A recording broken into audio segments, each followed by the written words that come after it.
அனைவருக்கும் வணக்கம். இன்றைக்கி ஒரு சூப்பரான கத்திரிக்காய் குழம்பு தான் பார்க்க போகிறோம். குழந்தைங்களுக்கும் ரொம்ப பிடிக்கும் அந்த கத்திரிக்காய் குழம்பு. அதுக்கு நான் அரை கிலோ கத்திரிக்காய் எடுத்திருக்கேன். இந்த மாதிரி கட் பண்ணி எடுத்துக்கோங்க. அப்போ தான் உள்ளே பூச்சி இருக்கான்னு சொல்லிட்டு உங்களுக்கு நல்லாவே தெரியும். நாலாக கட் பண்ணிங்கன்னா உங்களுக்கு அது உள்ளே பூச்சி இருக்கா என்னன்னு சொல்லிட்டு உங்களுக்கு தெரியும். இந்த மாதிரி சேர்த்துக்கோங்க. இப்போ ஒரு பேனில் தண்ணி எடுத்துகிட்டு அதில் பார்த்திங்கன்னா ஒரு ஸ்பூன் அளவு சால்ட்டு சேர்த்துக்கோங்க. அதை சேர்த்துட்டு நல்லா மிக்ஸ் பண்ணி விட்டுக்கோங்க. இப்போ நான் கட் பண்ணி வச்ச கத்திரிக்காயை இதிலேயே பார்த்திங்கன்னா சேர்த்துக்கிறேன். இந்த மாதிரி நீங்கள் சேர்த்துக்கிட்டு நீங்கள் வச்சுருக்கும் போது ஒரு 20 மினிட்ஸ் வரையும் தாங்கும். இப்போ பார்த்திங்கன்னா அடுத்து ஒரு பேன் எடுத்துக்கிறேன். அதில் 2 டேபிள் ஸ்பூன் அளவுக்கு ஆயில் சேர்த்துக்கிட்டு இப்போ நான் கட் பண்ணி வச்ச கத்திரிக்காயை இதில் சேர்த்துக்கிறேன்.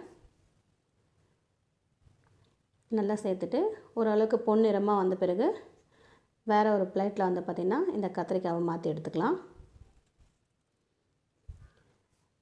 இப்போது அதே பேனில் பார்த்திங்கன்னா 4 வெங்காயம் 2 தக்காளி சேர்த்துக்கிறேன். பெரிய சைஸ் வெங்காயமாக இருந்தால் 2 எடுத்துக்கோங்க. சின்ன சைஸ் வெங்காயமாக இருந்தால் 4 எடுத்துக்கோங்க.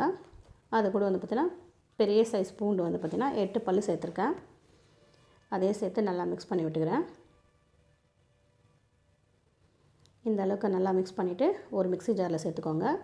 இப்போ அடுத்து ஒரு பேன் வச்சுருக்கேன். 2 டேபிள் ஸ்பூன் அளவுக்கு ஆயில் சேர்த்துக்கிறேன். அதிலே பார்த்திங்கன்னா கடலைப்பருப்பு, உளுத்தம்பருப்பு, சீரகம், வெந்தயம், சோம்பு, அதிலே பார்த்திங்கன்னா கடைசியாக பார்த்திங்கன்னா உங்களுக்கு கடுகும் சேர்த்துக்கிறேன்.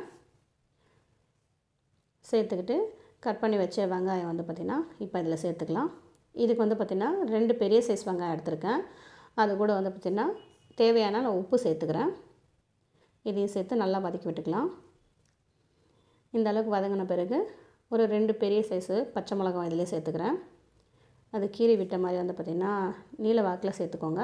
அது கூட பார்த்திங்கன்னா இன்னும் 2 தக்காளி பார்த்திங்கன்னா அதிலே சேர்த்து அதையும் நல்லா சேர்த்து வதக்கி விட்டுக்கலாம். இந்த அளவுக்கு வதங்கின பிறகு நம்ம இப்போ பார்த்திங்கன்னா ஏற்கனவே வதக்கி வச்ச இந்த கத்திரிக்காயை பார்த்திங்கன்னா இதிலே சேர்த்துக்கலாம்.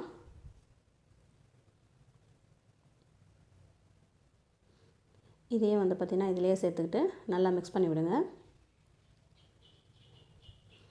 நான் இப்போ இதுக்கு முன்னாடி வெங்காயம் தக்காளி சேர்த்து மிக்சியில் அரைச்சி வச்சுருந்த இந்த பேஸ்ட்டையும் இதிலே சேர்த்துக்கலாம்.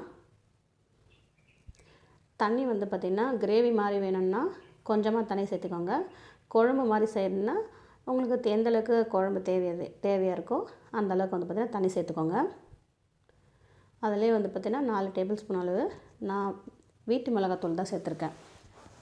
ஏன்னா குழந்தைங்கள்லாம் சாப்பிட்றதுனால பார்த்திங்கன்னா ரொம்ப எரிச்சல் இந்த மாதிரி சொல்லக்கூடாது இல்லையா, காரம் அதிகமாகிடும். அதுக்காக வீட்டு தனி மிளகாத்தூள்லாம் போடாமல் வீட்டு மிளகாத்தூள் தான் சேர்த்துருக்கேன். 4 டேபிள் ஸ்பூன் அளவு போதும். இதில் நிறைய பேர் பார்த்திங்கன்னா புளி சேர்க்கலாமா வேணான்னா புளி தேவைன்னா சேர்த்துக்கலாம்.